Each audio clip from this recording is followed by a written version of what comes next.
네, 여러분 안녕하세요. 여러분의 운동과 영양에 도움을 드리고 있는 점코치입니다. 오늘은 다이어트에 술은 왜 안 된다는 건지에 대해 다뤄보겠습니다. 첫째, 알코올을 흡수하는 동안에는 남은 에너지원이 지방으로 전환되게 됩니다. 알코올이 들어오면 간은 알코올을 빨리 에너지로 쓰려고 알코올 분해가 우선시되면서 안주로 섭취된 지방과 탄수화물은 분해가 뒤로 밀려 그대로 체지방으로 축적이 되며 일명 술배가 나오는 거예요. 이건 토로도 피해갈 수 없는 이유인 거죠. Is he asleep? 둘째, 식욕 조절이 안 됩니다. 알코올은 뇌로 바로 넘어가는 몇 안 되는 성분 중 하나입니다. 비슷하게 커피에 카페인이 있는데 이 알코올은 시상 하부에 식욕을 관리하는 부분으로 바로 가서 우리가 식욕을 조절하기 굉장히 어렵게 만듭니다. 이게 바로 호르몬의 문제라고도 할 수 있는데요. 술을 마시면 포도당을 만드는 효소는 알코올을 분해하는 데 사용되게 됩니다.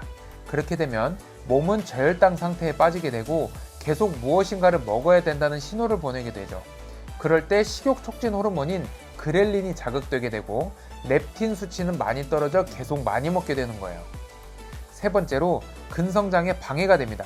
우리 몸에 흡수된 알코올은 간으로 운반되어 대부분 간에서 대사되게 됩니다.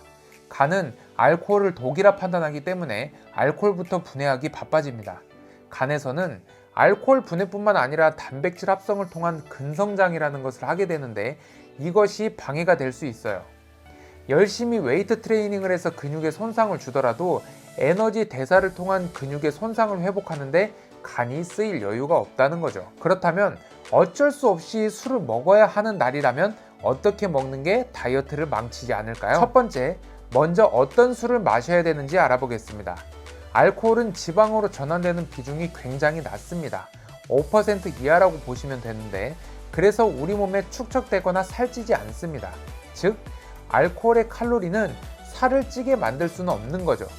하지만 우리가 먹는 술에는 알코올만 들어있는 게 아니죠.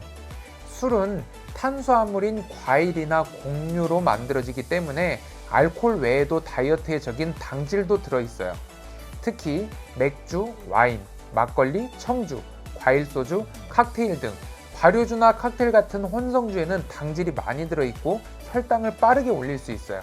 즉 도수가 낮고 맛있는 술은 당질이 많기 때문에 드시면 안 되는 거예요. 반면에 소주, 고량주, 위스키, 보드카, 브랜디, 데킬라, 진, 럼 같은 증류주는 알코올 도수가 높은 대신에 당질이 거의 들어있지 않습니다.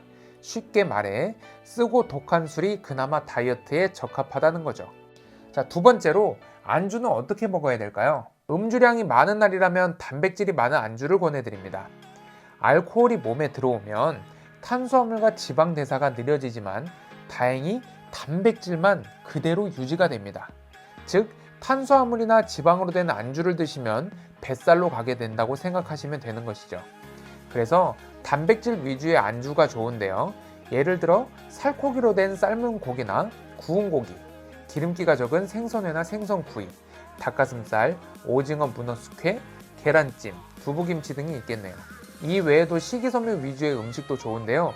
녹색 채소 위주의 샐러드, 쌈채소, 오이, 고추, 샐러리, 버섯구이 등이 있습니다. 자, 세 번째로 적당한 섭취량은 국가나 기관에 따라서 다릅니다. 각각의 평균을 종합해보면 해당 술은 전용잔에 남성은 2잔에서 3잔, 여성은 1잔에서 2잔으로 한 주에 2회라고 합니다. 논문에서 보시면 조금 먹는 술은 살이 찌지 않는다고 합니다. 그런데 문제는 아무리 적은 양이라도 매일 드시면 암 발생률을 높인다는 보고들이 있으니 매일 드시는 건 피해 주셔야 돼요. 그렇다면 이대로 다이어트를 실패하는 것이냐? 아니죠. 그 다음 날이 중요합니다.